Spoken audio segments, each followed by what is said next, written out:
President Trump has been trying to rewrite the timeline on his coronavirus response. I think our whole group has been spectacular. So here are the facts. In 2014, the Obama-Biden administration put together the Global Health Security Unit within the White House National Security Council. We have to put in place an infrastructure, not just here at home, but globally, that allows us to see it quickly, isolate it quickly, respond to it quickly.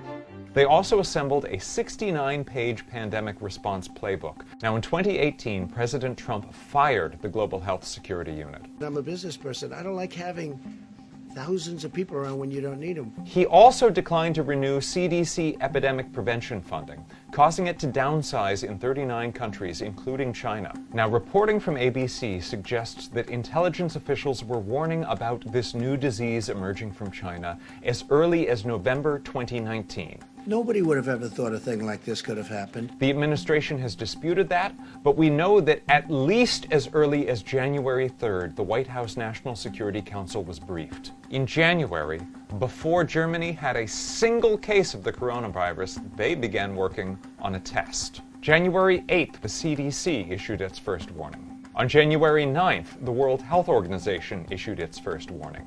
And that night, President Trump held a rally. And America's future has never, ever looked brighter. On January 10th, the World Health Organization issued a comprehensive package of technical guidance with advice to all countries for how to detect, test, and manage potential cases. January 18th, Health and Human Services Secretary Alex Azar tried to have an urgent phone call with the president about the crisis. The president reportedly cut him off to berate him about his efforts to ban flavored vaping products. President Trump then hung up and went golfing.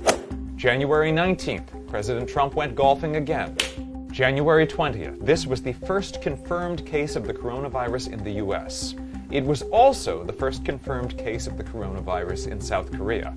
The response of the two countries could not be more different. Within the first 2 weeks of that case, South Korea had implemented nationwide testing. Perhaps that's why, as of the beginning of May 2020, South Korea has fewer than 250 deaths, while the United States has had over 65,000. Given the difference in population size, you would expect the U.S. to have a death rate 6 times that of South Korea.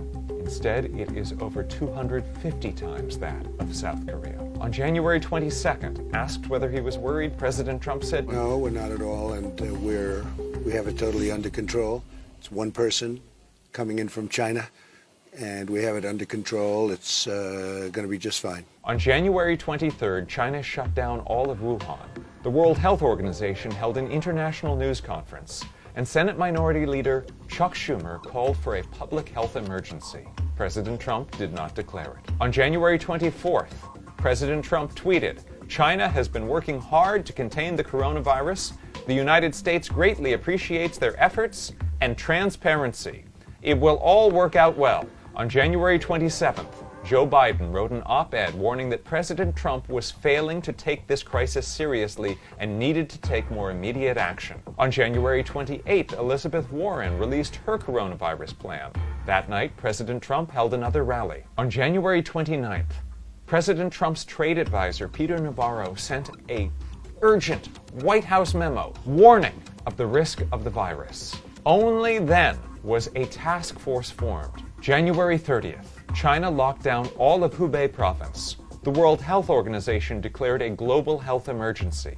That night, President Trump held a rally. February 1st, Trump goes golfing. February 2nd, only then did a partial travel restriction on China go into effect. Oh, we pretty much shut it down, coming in from China. 39 countries had travel restrictions on China earlier or at the same time, and many had much more comprehensive restrictions. At least 430,000 people arrived in the U.S. from China since January 1st. This included nearly 40,000 in the 2 months after President Trump's travel restrictions. While he claims that they saved thousands of lives, Dr. Jennifer Nuzzo, an epidemiologist at Johns Hopkins, says, quote, "We have not seen any evidence that shows that the travel restrictions stopped or slowed down transmission of the virus." February 3rd, the World Health Organization released a strategic preparedness and response plan. February 5th, Secretary Azar requested $4 billion to fight the virus. This led to a shouting match in the White House. February 6th, the World Health Organization began distributing 250,000 tests around the world. The U.S. didn't want any. We'd produce our own. Around that time, the CDC produced a total of 90 tests, which turned out to be faulty. February 10th, President Trump proposed a budget that would cut CDC funding by 16%. That day, he said, The virus. They're working hard. Looks like by April, in theory, when it gets a little warmer, it miraculously goes away. I hope that's true. February 15th, President Trump went golfing. February 19th, he held another rally. February 20th, he held another rally. February 23rd, Peter Navarro sounded another alarm within the White House, warning of the increasing probability of a full-blown COVID-19 pandemic. Only the next day does President Trump finally ask Congress for additional funding. But that same day, he tweeted, "The coronavirus is very much under control in the USA. Stock market starting to look very good to me." On February 26th, You treat this like a flu. Because of all we've done, the risk to the American people remains very low. We think that in almost all cases, the better we're getting. We have a total of 15. there were more than 15 cases that day. There were 60. And now there are 1.1 million. February 27th. It's going to disappear. One day it's like a miracle. It will disappear. February 28th. Now the Democrats are politicizing the coronavirus. You know that, right? Coronavirus. And this is their new hoax. The very next day was the first confirmed U.S. death. Washington State declared a state of emergency. March 4th, he did an interview with Fox News where he suggested that it might be okay to go to work with the coronavirus. We have thousands or hundreds of thousands of people that get better just by, sitting around and even going to work. Some of them go to work, but they get better. March 5th, California and Maryland declared states of emergency.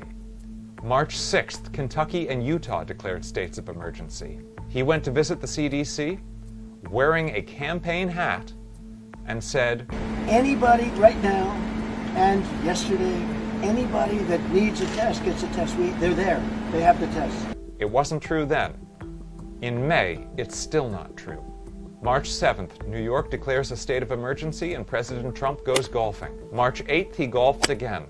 March 9th, he compared coronavirus to the flu in a tweet and suggested it would go away on its own. March 10th. It will go away. Just stay calm. It will go away. On March 11th, the World Health Organization said it was not just a global health emergency, it was a pandemic.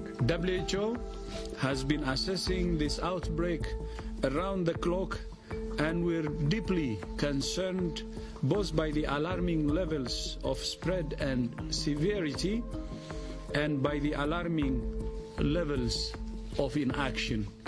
COVID-19 can be characterized as a pandemic. Only on March 13th does President Trump finally declare a national emergency.